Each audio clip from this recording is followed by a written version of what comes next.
Hello and welcome back to the Finish Line and our Cheltenham Festival Ante-Post video once again. We are joined by Dave, Tom and Andrew Blair White once again. We have just finished an hour and 25 minutes of absolute... My jaws went bits, I'm laughing and... Fair enough, Tom. Good luck. Tom was having... No, you can't get this anywhere else, lads.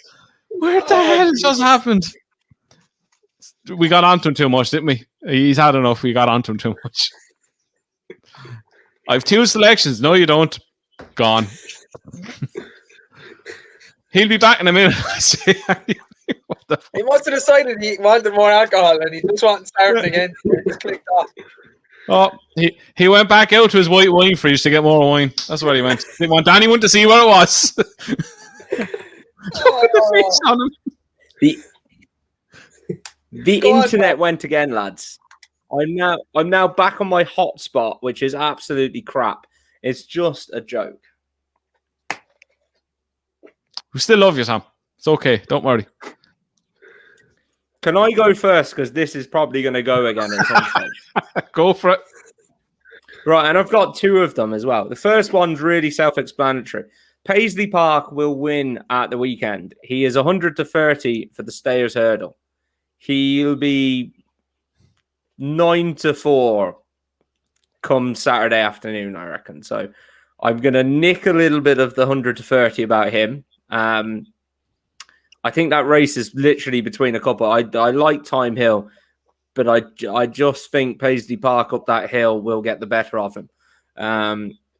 The next one is something that happened today. It was very interesting. There was a good bit of money for Holy Macapony in the Albert Bartlett. That suggests to me that Holy Macapony is back fresh and well. And I want to get him in the book before he runs at the Dublin Racing Festival, where it looks like he's going to go. I was really, really impressed with him before his run, where he pulled up, but it was just way too bad to be true. I'm sure he's had an issue, but if the money says anything, he's on the way back. It's just such an open race, that Albert Bartlett, that I want to have something in it running for me. And at 20 to 1, I'll take him. Not bad, considering he was 6 to 1 favourite a few weeks ago. Value, Tom. Well done. Everything out right. I'm going to go, lads, because you can't even see me. So, best of luck with your selections. Oh, you're back. I can't see or hear a thing. So, right. Best of luck with your selections, and I will talk to you on Sunday. I'm going to have to ring my broadband company and complain. Bye. Enjoy getting through to him in India somewhere. Oh, wow. Oh, poor Tom is having a bad day. On the wine since 10 o'clock in the morning. Jesus. Right, Dave, you go with your one. It's an Energamine or an Energamene. No, say it properly, please. Energamene. There you go. Thank you. Continue. In the Arca, you know what I mean? He's still 6 to 1 with Bet365 and Sky Bet. So still an each way bet. I mean, I think he's the only real challenger to Shishkin. I do think he will put it up to Shishkin as well. I think Shishkin having a couple of easy races around Kempton, and then the weekend should be nothing to him to win it again. Come up against an actual decent performer. I think Norgamene is going to be a grade 1 horse. Maybe not, he won't win the Arkle, but going forward, he'll be a grade 1 horse. I think he's a great chance against him. His battering of Captain Guinness the other day shows how good he is. So he's my tip this week. Yeah, that's the worry I had with Shishkin going into it. He's had to have schooling sessions. He hasn't had a proper "I come off the bridle" even for a split second race. Look, he probably has the classic in the shoes, but in Gamene, he's very good. I think soft ground, right up the street. But look, good show. Andrew, go with your one.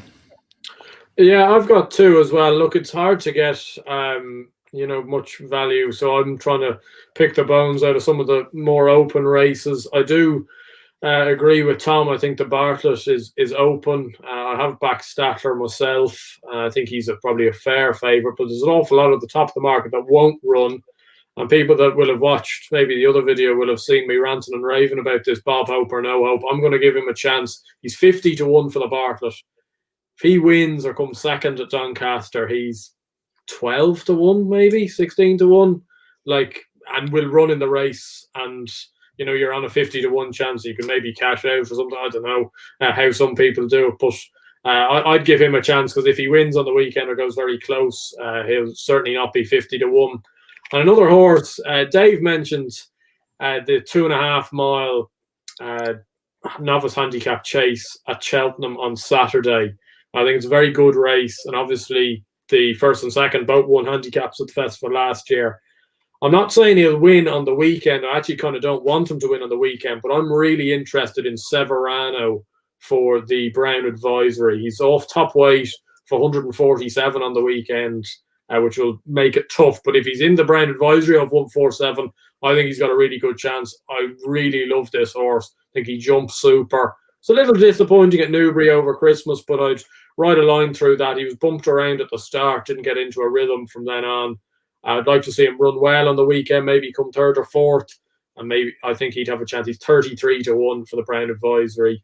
It's a race I haven't got a handle on whatsoever, but I thought he was a bit overpriced at that. Yeah, he seems a decent price for that. Like the first one.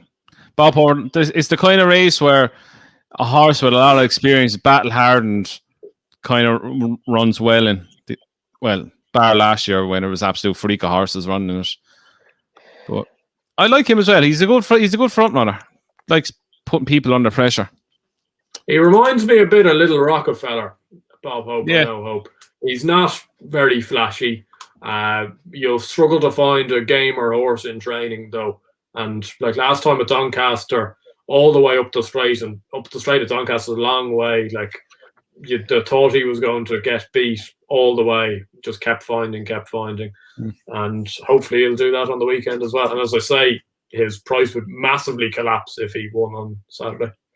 You get worse 50-1 shots like N'Golo. There's very few 50-1 shots that have any squeaks, so hopefully he can run well. I'm still thinking, why the hell did I put up N'Golo? Anyway, it is what it is. Andrew's at the freezing. Can you hear us? Another one bites the dust. Having some issues today. You know what? This is like a night out. It's always me and you left the last one standing. Yeah. I'm back now, so I'm not going to leave you again. Well, I'll try not anyway. Oh, that's cute. It's a nice thing you ever said to me.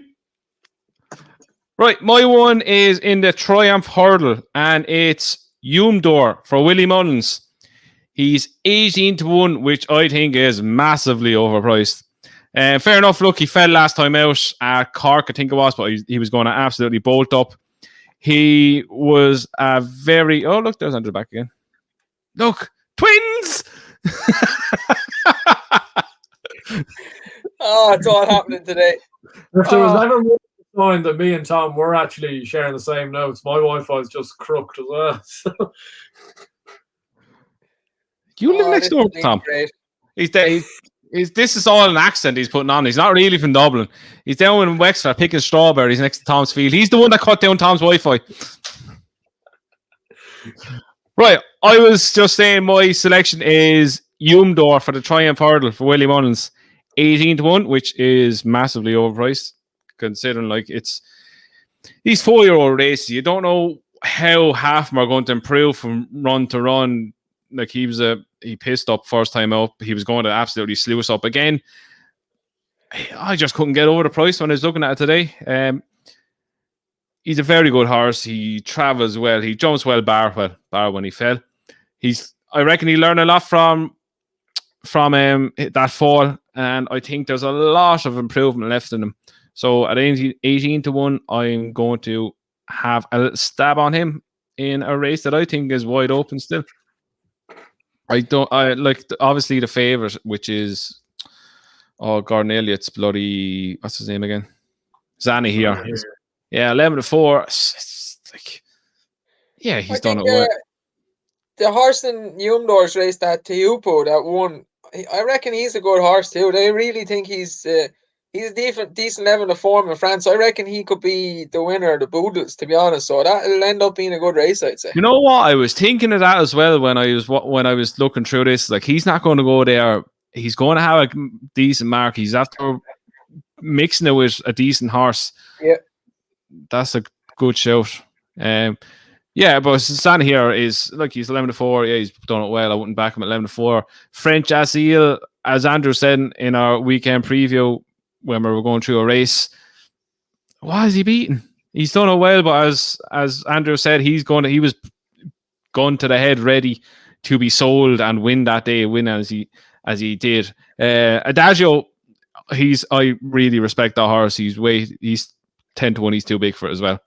Calixios we haven't seen since. Tritonic he's a flat horse that hasn't seen a hurdle yet, so don't know why he won last weekend. Oh, did he? Well, there you go. He won his first. Did race. He win well? He was miles clear with another one. Wasn't super impressive, but he'll be better than that, but he won't win a Triumph, I don't think. Who else we have? We've Duffel then, who Tom put up for the Boodles. Naslan, who runs the weekend, will probably shorten up if he wins, which he probably will. If Adagio doesn't go, then you're down to Umdor. I think Umdor is owned by the McNeils as well, isn't he? Yeah. Yeah, and they are fairly positive. He's better than Tritonic, so. Yeah, so that's my reason behind him. Look, it's hard to kind of get value. As the last said, value this time of year. It's probably more or less gone. Like, I have another one, but I'll probably keep him till next week, or I'll have absolutely nothing to go on next week. I think that's a good shout. Like, I understand why people are all over Zani here and so on and so forth. But if you didn't get the prices earlier in the year, like back in juveniles at 2-1 and 3-1, 5-2 for races, like the Triumph and stuff, he's probably going to be that price or in around that price on the day anyway. Like the juvenile favourites that have won throughout the year as Peace and Co, Defi Desai, they're all kind of 2-1. You'll get that price on the day, but they really progress at different levels. Like Umdor, he won a substandard race, then whatever. He could progress massively in a month, whereas Zani here he's finished his progression this year already. He's not going to get any better than he is. The juveniles are like that, so. Some are just out now 4-year-olds. What they are, a 4-year-old is what they are. They mightn't go on to anything better. But some might find like he's raced a few times at the flat. He was all right on the flat. There could be a lot more to come from. He's with the right man. Like, yeah, like French Asile has gone to him as well. I don't know. It's what Andrew said. It's like the horse in behind him had to get whooped again. Yes, he done it very, very impressively. But as you said, the trainer, what's the trainer? Who trained before he was sold? Emery Holden. Sellinyard is going to have him primed to the last, as Andrew said. Done the job. There you go, Rich Ritchie. Thank you very much. Three figure sum. Off you go. Who's to say that that's not him fully tuned up? Because he won like a horse that was fully tuned up. Unless he's an absolute monster, which he could be. But on the back of a juvenile hurdle, you can't really think that. But this is the whole reason behind it. 18-1 Umdor is massively overpriced. Right, I've one or two questions that got put into me on Twitter, a message, which I'm going to put to two of you. More or less something like last week. As of now, Andrew, biggest lay of the meeting as of right now for you? Does it have to be a favourite? Nope. French Asile in the Triumph and Royal Pagaille in the Gold Cup. Just can't say. I think you put any horse in the Gold Cup betting in that Peter Marsh of 156, they'd have done the same. That's okay. It's okay. I used to like you. It's okay. I think he'd win the national run chase, but like he won't. Look, the Gold Cup's a different beast of a race. Like. He won't win the Gold Cup. he'll piss up in a national hunt chase. What he done over the weekend was, look, he beat nothing, but it's the way he's doing it. He's doing handstands. Has he formed to go with Album for? No. Will he? Is he a progressive horse? Yeah, but he'd probably need to step up again. The whole argument we had last week over is, why wouldn't you go Gold Cup now? He's at the 13 runs over a fence. He's his third season novice chaser. The hell with it, go for it. Yeah, Monkfisher next year if it all falls to pieces. Would you rather try win a Gold Cup or try win a national hunt chase? I think especially this year, I wouldn't begrudge them running in it, because I think the Gold Cup this year, it looks so windy. And when you think like Monkfish, latest exhibition, MVLN, all could be, Gold Cup contenders in 12 months' time. Like, it's probably going to be a stronger race next year. So I wouldn't put them off it. I just couldn't have him for the race myself. Nah, he's a bit short now in the betting. If he was 20s, he'd be more interesting. Yeah. But look, at the end of the day, the boom wins, don't they? 3 in a row. Get the scarves out, lads. And the other question was the most overpriced horse at the festival. Not half putting you on the spot anyway. What do you think of it? Dave, your biggest lay of the meeting. I think one of the 3 novice chasers that I favour will get bet. And I know loads of people think all 3 will win and it's a treble that can't lose, but happens every year at Cheltenham. They're all primed. Every horse is primed for their best. You've seen just crazy results through the years, and favourites lose. It's not a meeting to be going down that road. And then in that sense, I think my lay is Easy's Land. I think he needs heavy ground. I don't think he's going to get it. And the jockey is utterly terrible. Jonathan Pluginu. I understand how well he won last year, but everything went for him last year. I don't think Tiger Road performed to the level of his ability either. Same as every other year, there's plenty of challengers. He came out in November. It was a cert. Everybody thought he'd win. And then it was excuses. Oh, he was this, he was that. It was a handicap. He should have won. The way he won the race last year, it didn't no matter what way he was carrying, he should have won in November. Hasn't been seen since. Don't like that. I just think there's loads of question marks, and around 7-4 is way too short. Is he 7-4? In and around that, he's 2-1, 7-4. It's too short. He's meant to be running in Poe in the next week or so, or somewhere like that. As far as I know, yeah, he's 2-1. Look at that. And last year, he nearly fell off him about 4 times. Why wouldn't you be? You've one hand here and you've the other hand up here. You will not keep getting away with that, and I understand why people will back him. I would not put him in a multiple. I will not back him singly. He's too dodgy on him. Like, it's not even the horse, it's the jockey. The jockey's just like... Ooh. The horse is no doubt talented, but he does perform a lot better on heavy ground. True. Right, well, I'm thinking of my biggest lay of the meeting, and I was only looking at it today, is Sir Gerhard for the bumper. I can't have a horse that short for a bumper. You know how competitive these bumpers are and how much improvement bumper horses have throughout the season. There's ones that are not going to be primed, and then they're going to come to the Cheltenham Festival and find a good few pounds. Look, he's looked very, very impressive lately, but look, how many times have your fingers been burnt at a hot favourite in the bumper? And I think this might be another one. What's the other question? Overpriced. Overpriced. Andrew just looks dazed and there's nowhere to go. I was just trying to think. No, good. We talked about it a couple of weeks ago when I was on one of the Cheltenham, one of these videos, and I still think whatever it is, 40-1, 33-1 on Master McShee in the Supreme is too big. I love Appreciated. Come the day, I'll probably back Appreciated, but I can't comprehend Master McShee getting beaten in the Dublin Racing Festival. Whether he's running in the Pierce hurdle of 143, I think he'd hack up. If he runs in the 2-mile novice, the 2-mile grade 1 novice hurdle, I think he'll go bang. He'll be right there, first 2 or 3. And it's just one of these things, like, you just know the horse that say wins the Betfair hurdle, which may be Soaring Glory or Third Time Lucky or one of these horses, one of these unexposed novices, they'll go into a ridiculous price. for the Supreme after winning that, which doesn't tell you anything because the Betfair Hurdle winner never wins the Supreme.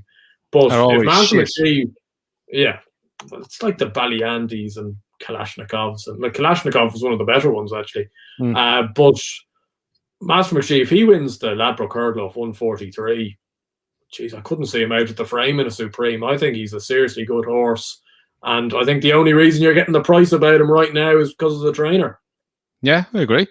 Very talented and very overpriced, as you said. The trainer, trained by Willie Mullins, he'd be 8, if that. Yeah, at max 14s or 12s or something like that, I'd say. Dave, your one. I think there's two horses that are still good prices and they're favourites. They'd be the total opposite of whereas I think they're worth doing a double with Epatante and Album Photo. As the year has gone on, there's less and less challengers to Album Photo. He looks like he needs to turn up, perform to the level that he did the last 2 years, and he'll win. And Epatante is still 2-1 for another bad champion hurdle, right? You look through the betting. She bet Sharjah last year. He's second in the betting. Honeysuckle won't go. She'll beat Silver Streak. Then you have Asper Tower, St. Raw, Concertista, and then you're talking 12-1, 16-1. Like, if she hadn't thrown it in that one bad run, she's probably going to be even money now or odds on. You're still getting 2-1. She had a bad run the year before. Everyone questioned her. She came out last year and battered her. If she turns up like she did last year, not a gelding in the world is giving her £7. She'll destroy him again like she did last year. And then the same goes for Album Photo. Like, there's one or two challengers, but they're all falling by the wayside. The horses that he bet already are not going to beat him. Manella Indo is not good enough. Royal Pagoi, he deserves a chance in the Gold Cup. He won't beat him. Aplutard won't beat him. So you're getting 2-1 and 3-1, 11-4 in a double. Whereas other people are putting the novices that are untested in doubles and trebles. I think that's a way better bet, Epatante and Album Photo. You can get nearly 4. You can get 7-2 Album Photo. Betway 4-1, biggest price. That is a fantastic price.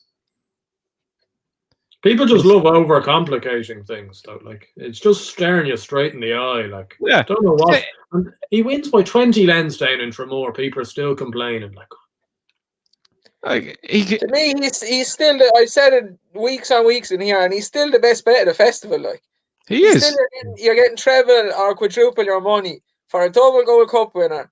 There's no real challengers. Like, you can search through it all you want, but like, you're picking holes in his form then and trying to give challengers a G up in their form. Manella Indo might be this and he might be that, but Album Photo is this and he is that. He's won it twice, and he can win it on a slow pace and he can win it off a fast pace. He can do it either way. So if like, because you're going to the Irish Gold Cup, there's every chance a horse like Delta Work wins the Irish Gold Cup. Yeah. And then, like, I can't, like, I know some people, I know Tom, I think, put him up last week. Aplutar, actually, he'd be one of my lays at the festival as well. There is not a chance he's going to win a Gold Cup. If he couldn't win that Ryanair last year, he's not winning the Gold Cup.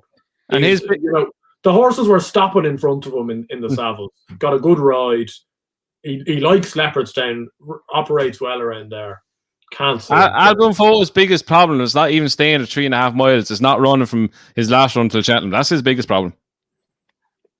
He's not good fresh. He's an awful record fresh. The horses were stopping in front of Aplutard, and I backed him, but like, it's going to be different in the Gold Cup. N10 Gallop. He does struggle sometimes the speed with his jumping. That'll find him out.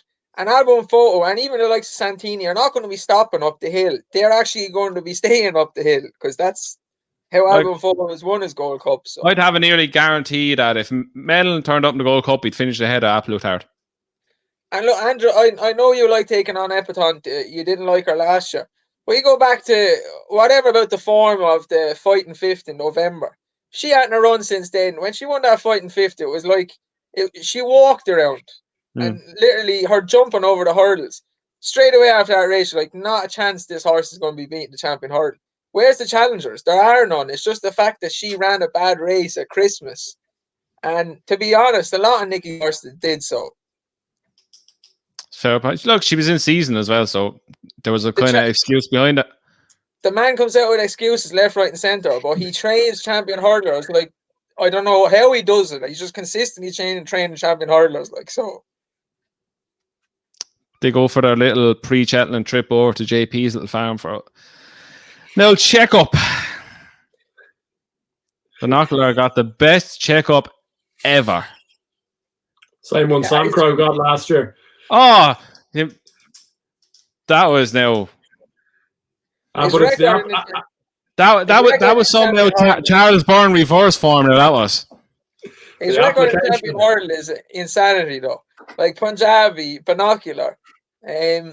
My Tender Yours was second to many times, and he was beaten by like superstar horses that William Mullins had. Then he's Bouvardier, then he's Epatante. It's outrageous, like. Yeah, look, the more it goes on, the more she's still a decent price at 9-4, and there's nothing there really. The one that, look, I said last week, I think Solitaire is way overpriced. I think he'll come on again. He's going to one of the few that are going to keep improving during the season. The rest of them are much of a muchness. It'll be hard to beat Epatante. There's no getting away from it. Giving her £7 is going to be hard. He's the outsider to look at, and then like if everything came right for Goshen and he came back, but they're both 5-year-olds and the stats are against them.